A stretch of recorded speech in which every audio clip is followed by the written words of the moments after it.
Oh, siéntate. Caliente.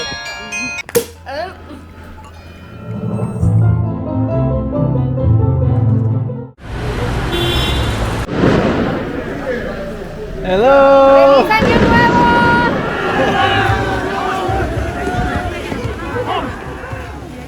Happy New Year from Madrid, Spain.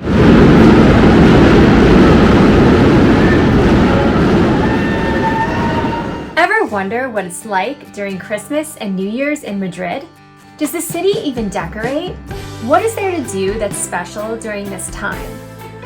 How big of a party is New Year's in Spain's capital?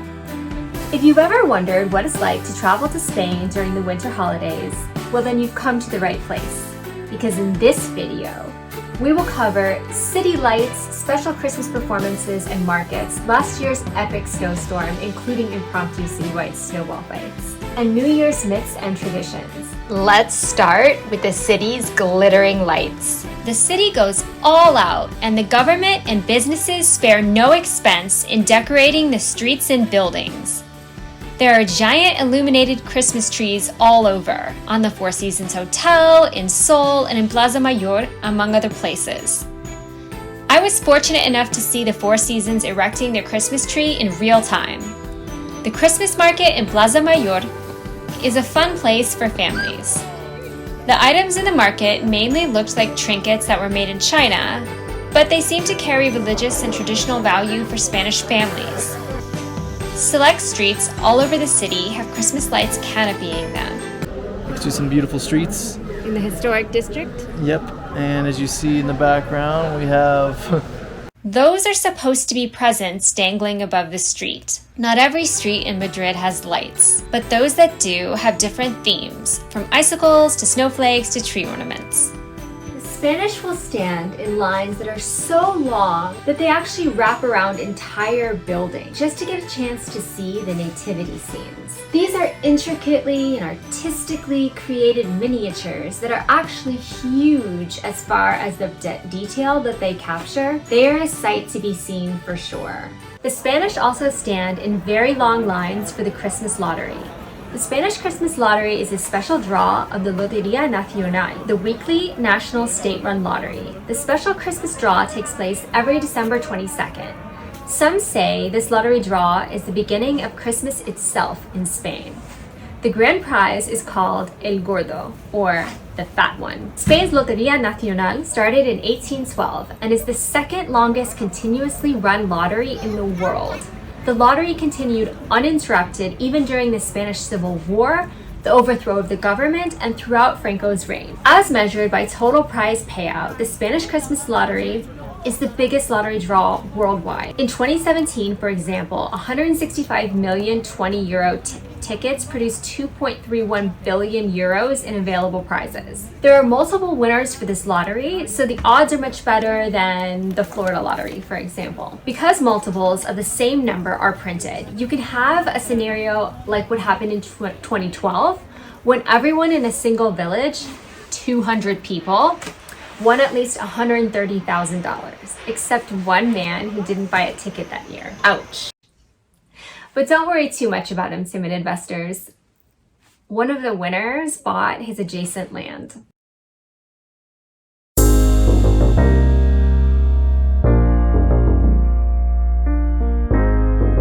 The city publishes free brochures full of special events hosted for Christmas and New Year's. We chose to go to the Matadero to see a hanging piano performance.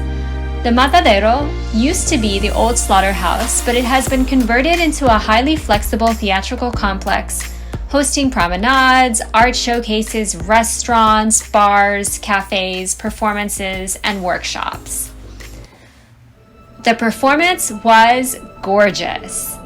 A talented pianist played almost completely upside down while a dancer moved rhythmically inside the transparent piano with images projected inside and out. She eventually emerged. The show played with the idea of making moving pictures real. Images of balloons, for example, were projected onto the piano and floated up. When they reached the top, real balloons floated away. It was stunning but freezing cold. It's a guy.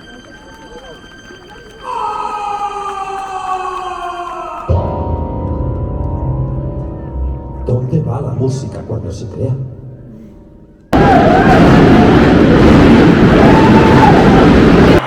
Normally, thousands of people gather in Sol, Madrid's most central plaza, to eat grapes during the chiming of the clock on the tower in Puerta del Sol. It's a huge shared party with live performances, confetti, streamers, music, and people dressed up in wigs and hats. After eating grapes, there is a shared explosion as fireworks are set off and bottles of cava are uncorked. Everyone toasts. Allow us to explain. Let me start by explaining the grapes. We're going to eat one grape for every time the clock in Seoul chimes. 12 times. It's a Spanish tradition. If you eat all 12 by the end of the final bell's toll, then you will have good luck in El Año Nuevo. This popular tradition is a century or so old, though its exact origins remain debatable. One often repeated story says that growers in Alicante had a huge 1909 harvest and found a creative way to sell off their surplus. Recently, though, old newspaper articles have been republished that show the tradition began decades earlier in the 1880s. These stories tell of bourgeoisie in Madrid copying the French tradition of having grapes and champagne on the last day of the year.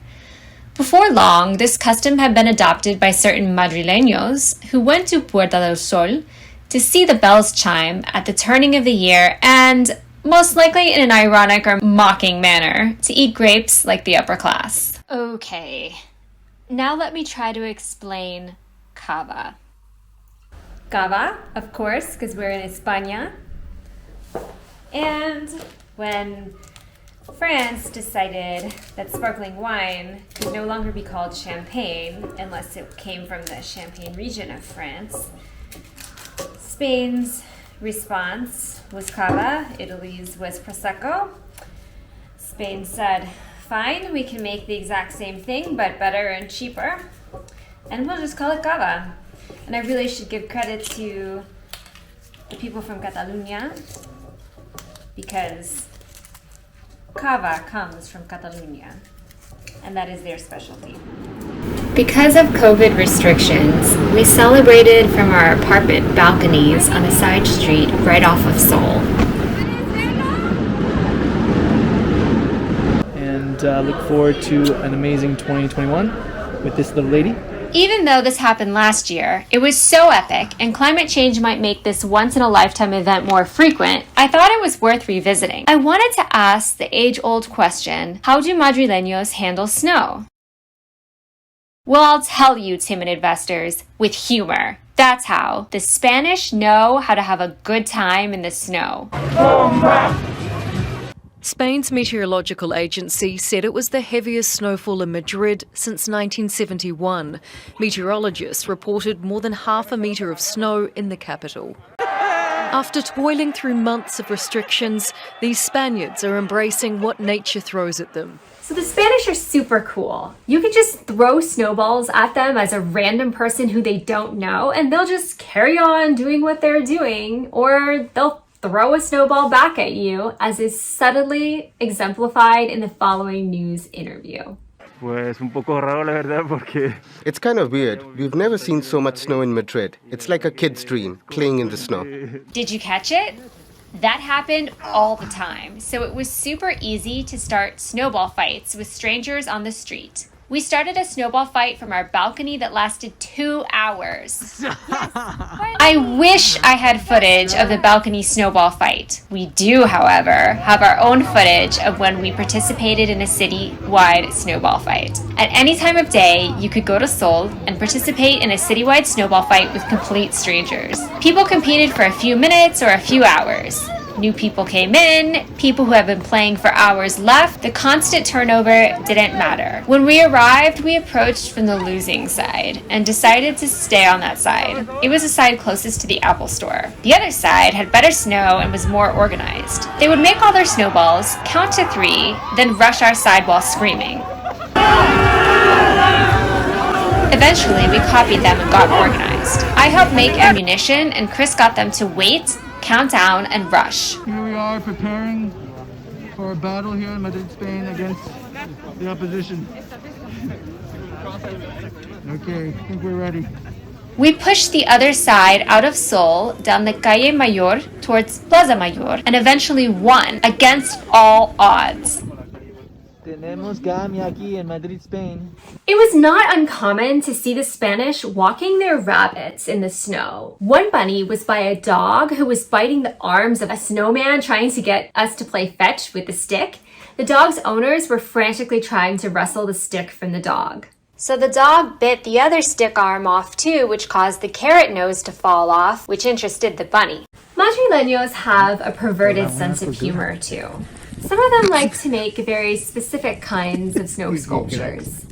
One man was walking with his wife and a child and stopped suddenly to make a snow sculpture of male genitalia on top of a trash can. Because, you know, as one does.